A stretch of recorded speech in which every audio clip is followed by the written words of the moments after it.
makausap? Natasha? Hindi, ano pala kung ano eh. Bakit? Ano ba yun? Pwede ka makausap? Tutulog kami dito, iwan ko sa'yo. Kung sino kausap mo dyan. Bayan, andito tayo sa shelter 2, no? Hi, Ate Tasha, kilala mo ko? Kilala mo ko? Kasamahan din nila ako si Kuya Uwa. Kumusta ka? Pwede kang makausap? Ate Tasha? Hindi, ano pala kung ano eh. Bakit?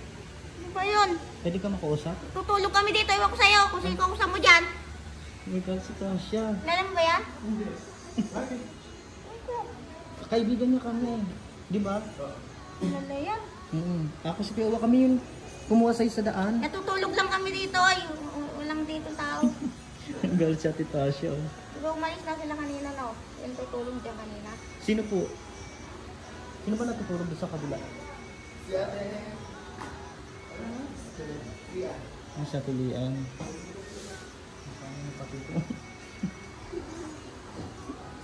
Nagal to sa Tita Tasha.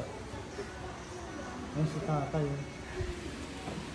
Nakakating ko kami kape. Nagal to sa kapita. Tay. Ang gandang gabi, tay. Pagbaga si tatay. Mga bi... Sino tong isang to? Ay, si Ate Droga.